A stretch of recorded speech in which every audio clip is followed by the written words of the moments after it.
Good morning, everybody. Orange A here with another Etheria restart video, and clearly my voice not back to 100% yet, but we're fresh off the open beta, and there's only 16 days, 12 hours, and 26 minutes with some change left until official live launch. I can't wait, and I wanted to talk to y'all about the experiment that I did during the last open beta. Now, going in there, I said that Tiamat was what I thought the best pick was from the select banner, but I purposely didn't pick her, and I purposely didn't level or play with her to see what the game was like. It's really playable without Tiamat.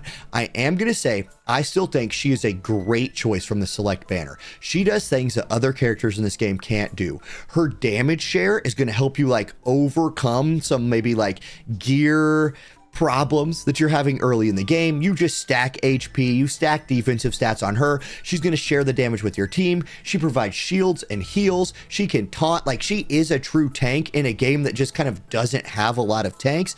She's super good. If you're brand new to this game and you want somebody who's easy to build and is great in like what every part of the game except for Terramaton and a few shell fights, like even current in-game PvP with what the meta is, she's your girl. I still think she's your girl, but I just played without her and had a really great time. Let me share those experiences with you so you can tell me what you think, what your experiences were. And I'm going to start with Real Mocha, who was the character that I selected. Now, I picked her for one reason. Real Mocha is insanely good into the Doki Doki boss fight, and it's the fight that I struggled with the most in previous playthroughs. Like, that fight's just kind of hard. Doki Doki spawns a bunch of ads. She gives him that huge, damage reduction buff, and our girl Real Mocha here can bypass that with her main skill and has elemental advantage, giving you all those advantages you see on the screen. So look, if you don't know how Doki Doki works, she spawns all these ads, gives them a buff where they take less damage. You have to crowd control them to remove the buff, stun them, sleep them, freeze them, something like that. What she can do is you're going to bring somebody else like AoE do that. Then with her candy attack, she can do two things. One, if one of them doesn't get stunned or doesn't get crowd controlled, she can single target crowd control somebody. But most importantly is the splash damage she does afterwards. So after she does her candy attack, 33% of that damage splashes to the rest of the team. And it's actually 100% if the target dies, right? And you boost that up, right? The big deal with that splash damage is it's unaffected by damage boost or damage reduction. So if you're going to be in a lot of awkward situations in the Doki Doki fight where maybe like the second wave is spawned, your crowd controller hasn't refreshed their skill and can't reapply that crowd control, especially on auto, she could just do damage anyway. It feels to me like she's tailor-made for that fight, and the Doki Doki fight is literally like one of the most, if not the most important farm in the first week to 2 weeks of the game. You're going to want to farm that, and if you want somebody that's going to make your life easier for that, I just did it with Real Mocha. Highly recommend. But in the rest of the game, outside of that fight, I do still think Tiamat's better, especially if you just want like easy mode in the game. There's my thoughts there. Let me know if you agree with that or not. Then I want to talk about another character in that element in Kloss. And I was really considering on live, like I was looking through all the kits earlier today while I was at work, kind of bored. I was like, man, look, Kloss, she's got the elemental advantage in the Doki fight. She can defense debuff. And if you don't know, like debuffing the enemies in this game is a huge deal. Plus her hacking in progress helps you do even more damage to them. She's slowing everybody down with her like turn meter stuff. Man, she's so good into that fight, and I was really considering making a video being like, I think I'm gonna go Kloss. I'm gonna try to like off banner one of her or Real Mocha, then select banner the other one. My only issue with Kloss, and while I think she would be a great choice for a lot of the same reasons I was just talking about Real Mocha, is she's kind of sharing a role that we get from an SR character that's really, really good, and we're probably all building with Gray. Like, Gray gives his group a crit rate buff, and then if he's critting, is defense debuffing the enemy by that same 60%.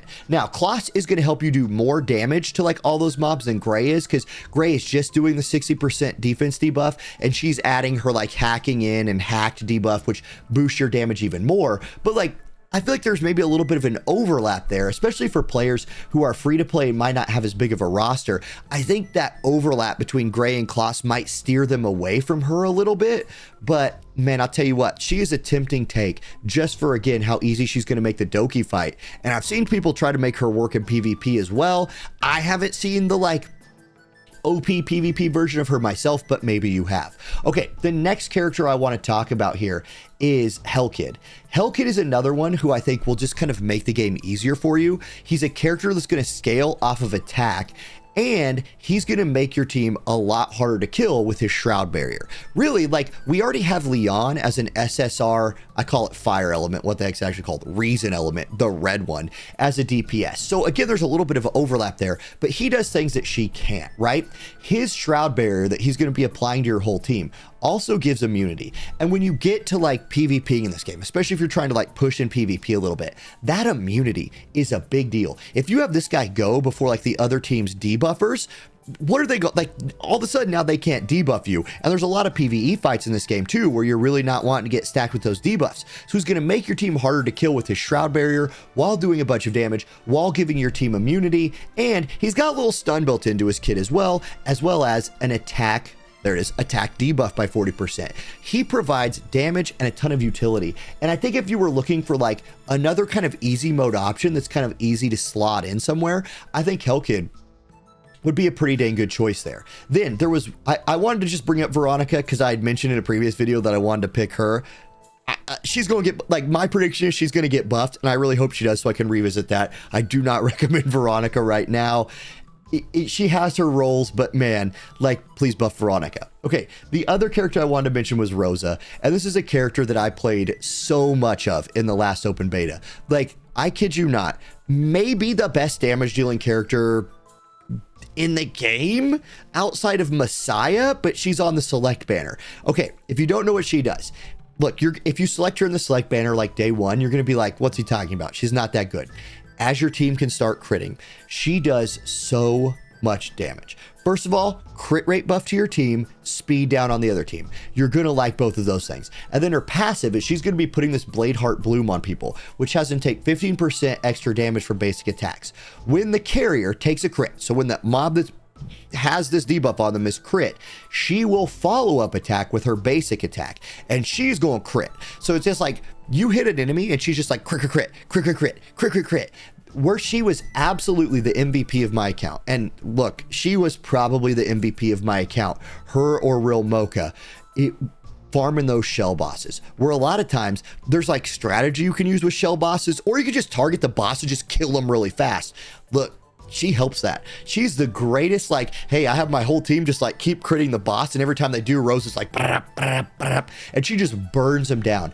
Honestly, if I was going to say there was one character in the game that if you wanted to have the strongest pick that was right up there with Tiamat in strength, it might be Rosa. Now, yes, she is that blue element, and that blue element is going to get, she's not going to do great into fights that are green element. She does have that going against her, but oh well, you already have Leon as a DPS that counters the green element. So while a couple of the other characters I were talking about are kind of like matching roles with the character we already have, she's the opposite of that.